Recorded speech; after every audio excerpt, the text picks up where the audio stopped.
महाशिवरात्रि, ये वो रात है जब आत्मा और परमात्मा का मिलन होता है। कहते हैं कि इस रात जो आध्यात्मिक ऊर्जा होती है ना, वो अपने चरम पर होती है। तो आज हम एक ऐसी ही कहानी में उतरने वाले हैं जो इसी पवित्र रात में घटी, एक सच्ची सच्ची भक्ति की कहानी। ये गाथा है एक ऐसे भक्त की जिसकी भक्ति को दुनिया ने तो ठोकर मार दी, पर महादेव ने उसे सीधे अपने दिल से लगा लिया। ये कहानी है एक ऐसे सफर की जहां दुनिया की नजरों में जो इंसान कुछ भी नहीं था, वो सीधा महादेव के दिल में जा बसा।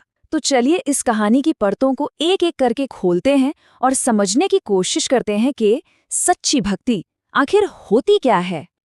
तो इस कहानी के जो नायक हैं उनका नाम है दीनबंधु। अब माहौल समझिए, महाशिवरात्रि का त्योहार है, चारों तरफ बस खुशी ही खुशी है, उल्लास है। लेकिन हमारे दीनबंधु के लिए ये त्योहार किसी खुशी की तरह नहीं, बल्कि उनके टूटे हुए दिल पर एक और गहरे घाव जैसा था।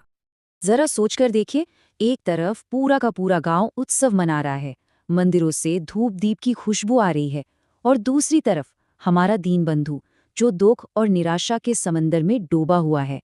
ये जो कॉन्ट्रास्ट था ना, यही उसकी तकलीफ को और भी ज्यादा बढ़ा रहा था। पता है, दीनबंधु की जिंदगी की मुश्किल सिर्फ गरीबी नहीं थी, असल में वो सामाजिक बहिष्कार का शिकार था। जब दुनिया आपको रोज रोज ये एहसास दिलाए कि आप किसी लायक नहीं हैं, तो कोई भी इंसान अंदर से टूट जाएगा ना। लोग उसे मनहूस कहते थे, उसकी परछाई तक से दूर भागते थे। उसके लिए हर नया दिन अपमान का एक नया घूंट पीने जैसा था।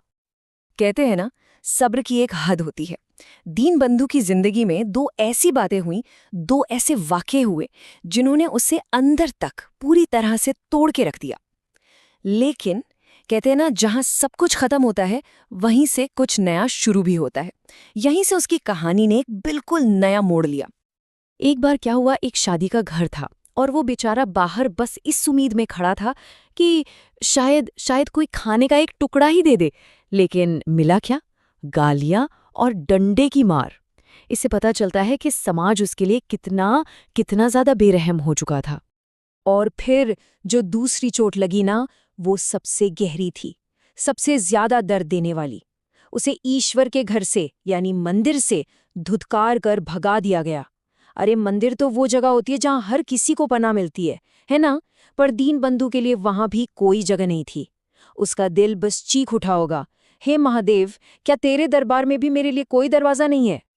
लेकिन इतने अपमान के बाद भी पता है क्या, उसके अंदर विश्वास की एक छोटी सी लौ अब भी जल रही थी।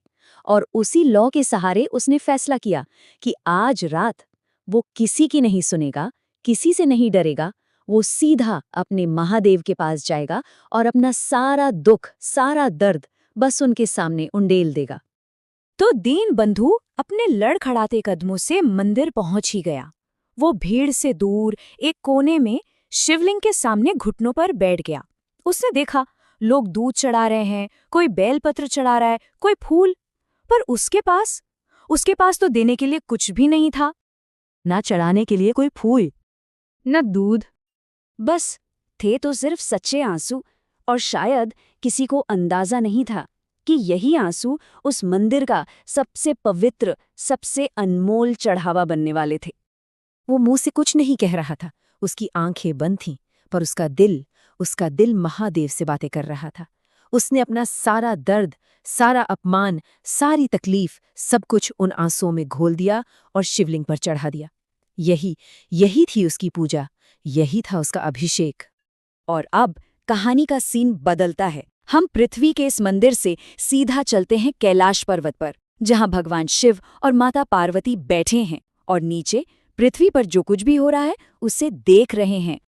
कैलाश से ही जगत जननी मां पार्वती की नजर दीनबंधु पर पड़ती है। उसकी वो खामोश पुकार, उसके वो आंसू मां पार्वती के दिल को छू जाते हैं।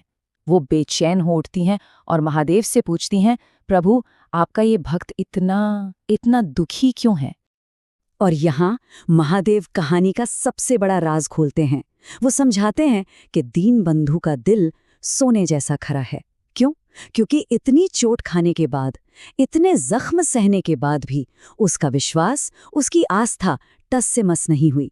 और महादेव के लिए यही तो है सच्ची भक्ति, जो हर तूफान में, हर मुश्किल में भी अटल रहे। और फिर उस मंदिर में वो हुआ जिसका किसी ने सपना भी नहीं देखा था।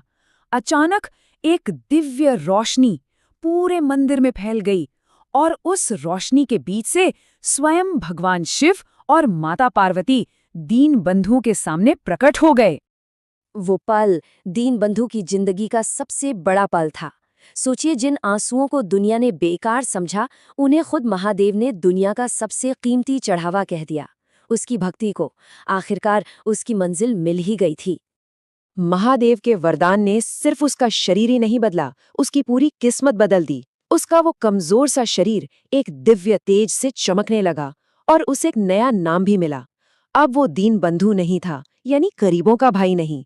अब वो ज्ञान बंधु था, यानी ज्ञान का भाई। ये नाम उसके दुख से ज्ञान तक के पूरे सफर को दिखाता है। और विडंबना देखिए, वही लोग जो उसे मनहूस कहकर भगाया करते थे, अब अपनी आंखों के सामने ये चमत्कार देखकर बस दंग रह गए थे। उन्हें अपनी गलती का, अपने अज्ञान का एहसास हो रहा था। एक ही पल में दीन बंधु का स्टेटस पूरी तरह बदल चुका था। इसके बाद ज्ञान बंधु ने अपनी पूरी जिंदगी लोगों में प्यार और भक्ति का संदेश फैलाने में लगा दी। उन्होंने सबको यही सिखाया कि भगवान तक पहुंचने के लिए किसी पंडित या महंगे चढ़ावे की जरूरत नहीं है। जरूरत है तो बस एक सच्चे, साफ दिल की। उनकी कहानी ये साबित करती है कि असली दौलत पैसा या सोना चांदी नहीं, बल्कि मन की शांति और अटूट विश्वास है। और ये कहानी आज हम सबको एक बहुत जरूरी सवाल के साथ छोड़ जाती है कि हम अपनी जिंदगी में क्या जमा कर रहे हैं, दुनिया की दौलत या वो अंदरूनी ज्ञान जो दीनबंधु को मिला। आखिर सच्चा धन है क्या? इस पर सोचना तो बनता है।